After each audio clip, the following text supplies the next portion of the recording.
or catalytic converter, we're blaming those car parts for every problem that pops up. The brake drums are shot and you need a new transmission. Unfortunately for many people, car knowledge ends at gas equals go, brakes make slow. Sure, lots of people know how the internal combustion engine works, but just as many people don't. Not that they'll admit it. Oh, right, because I'm Amish, so I wouldn't know anything about your 69 GTO Judge. 455 big block Ram Air, 411 Posi, something like that? Weird, that thing must have fallen straight from space. Well, good luck with your future ride, spaceman. Gender assumptions and stereotyping may play into it a little, but if we're not expected to understand how a modem or cell phone works, why do we need to understand cars? Number 9, the stock market. Sell. That's it. That's yours over there. Buy low, sell high is probably the extent of most people's stock market knowledge. And yet we keep pretending to know what a Dow or a NASDAQ is. I went to the stock market today. I did a business. Even if you do keep tabs on which is up or down at the moment, do we really understand why they're up or down? Or if it's a good thing that they are or aren't? Holy. Often, it's successful people that know about stocks or understand the market, so others become day trading posers to fit in. But then, every once in a while, the whole thing comes to a screeching halt, leaving you to wonder if anyone actually understands what it's all about. The Time article said your Apple stock was worth $441 million. And I wanted to ask you how you felt about that. Well, I feel like Apple stock has been dramatically undervalued. This would be a good time to get in. Number 8, the definition of irony. It's like rain.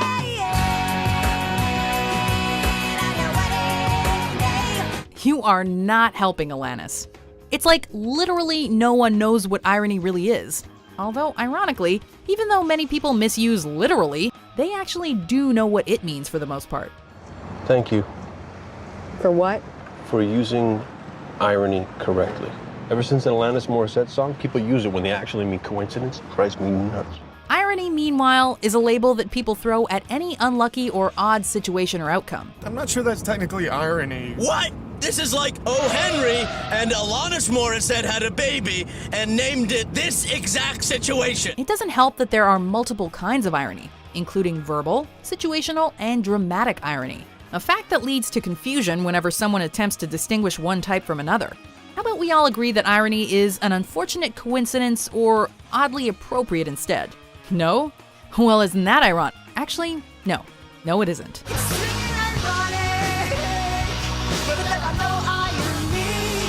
Number 7, debt. I declare bankruptcy! From credit cards to student loans to the national debt, it seems like everyone and their mothers owes money to somebody.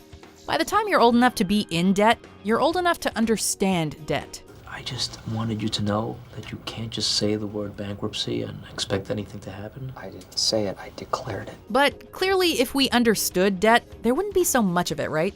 It's obvious that an alarming number of people have no idea what they're getting into when they charge the latest console but have no way to pay back the purchase.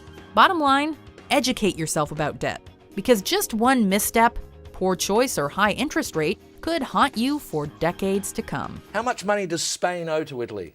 $41 billion, but where are they going to get it?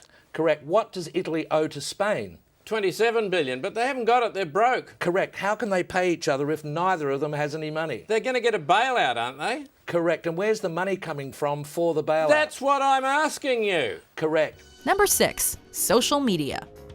Considering how widespread it is, there's still a surprisingly large number of people who don't really understand social media, like what it does or even how to use it. I'm not talking about a dating site. I'm talking about taking the entire social experience of college and putting it online. Of course, there are older generations for whom navigating to the right site is an accomplishment. But even if you're down to share, like, and subscribe, not every person uses every single social media site. Hashtag homemade, hashtag oatmeal raisin, hashtag show me the cookie. Sweet. And since each site has its own customs, culture, and functions, you could be media savvy and still mess up. Hashtag, is that 2 words? No, it's not. So better stick to the sites you do know and stop pretending you use Snapchat for anything other than the filters. Tweet it? Baby! He tweeted it! Number 5, mortgages. While it's true that mortgages are a form of debt, They're a debt loaded with their own unique quirks and pitfalls. Mortgages are among the most misunderstood financial agreements, a fact that can lead to some poor decision-making. You know that economic recession that hit the United States and Europe in 2007-2008? It was caused by poor decisions related to subprime mortgages. It's important to understand because it's what allowed a housing crisis to become a nationwide economic disaster. We need to stop pretending we understand mortgages and start actually understanding them, particularly if we need one, because the people who do are in a position to take advantage of ignorance and profit handsomely at the expense of everyone else. Tell me the difference between stupid and illegal, and I'll have my wife's brother arrested. Number 4, Bitcoin. If you're watching this video, you probably know that Bitcoin is a kind of virtual currency, as the name suggests. However, its name and apparent function are pretty much all you know. How applicable Bitcoin is to everyday life, its exchange rate with real currency, and whether it's worth looking into are all complete mysteries to many people. Bitcoin is something very different. Bitcoin, and there's a whole bunch of cryptocurrencies that have been started every day. You just have a new one. Bitcoin was meant to be the next big thing, and for a limited few that might be the case. But when it comes to what it does and how to get a hold of some, for most of us, that's a mystery that may never be cracked. Number 3, modern art. Art is associated with sophistication and culture, so many feel the need to appear knowledgeable about it. But modern art can be so abstract that it's sometimes hard to decipher. So I'm at this art museum with my cousin Ignacio, right? And there was this like abstract expressionism exhibit. But you know me, I'm more like a neo-cubist kind of guy, right? But there was this one Rothko that was sublime, bro. Oh my God. Should we really feel dumb if we look at a Picasso and think, I could do that? It doesn't even look like anything. Hey, Ham, look, I'm Picasso. I don't get it.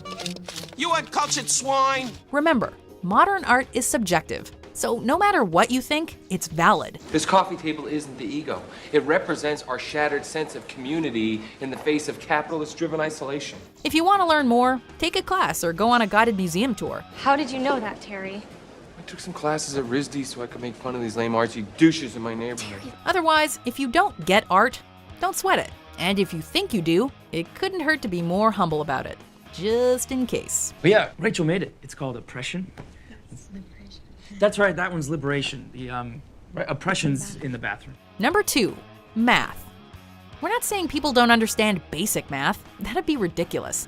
But it's a fact that as technology advances and calculators become more pervasive, most people let their arithmetic and more advanced math skills fall by the wayside. You science. Like, how many of you take out your iPhone to calculate a tip? Or actually need to write it down when you're figuring out how many pieces of pizza everyone's gonna get? Okay, so 15% of my share is 690. Like most areas of science, trigonometry, calculus, and even simple geometry are topics that some of us will pretend to grasp for fear of being seen as unintelligent. Before we unveil our number 1 pick, here are some honorable mentions. Postmodern. Yeah, all right. Weird for the sake of weird. Where I grew up, there was this station called K-Jazz 103. And people would just put on that station when they had a cocktail party. And everyone would kind of just talk over it. I know. It was... That's the... Okay. Well, if you ask me, the bouquet is a little too robust for a Merlot. But then again, I'm partial to the softer California grape. Not quite at the end yet. Almost there though. Just be sure to subscribe to our channel and ring the bell to be notified about our latest videos. Alright, back to business. Number 1, the opposite sex. Chess, it has rules, pieces, rooks, knights, bishops. You know, they move in predictable patterns. Somebody wins, somebody loses. But women? They don't have no rules, man. It all starts on the playground. Sure, now we know there's no such thing as cooties. Be careful, all right?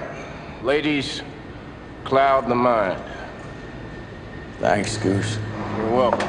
But men are still confused about why many women are always cold or have so many shoes, and women wonder why some men are scared of commitment or love strip clubs. Garbage night? We left the toilet.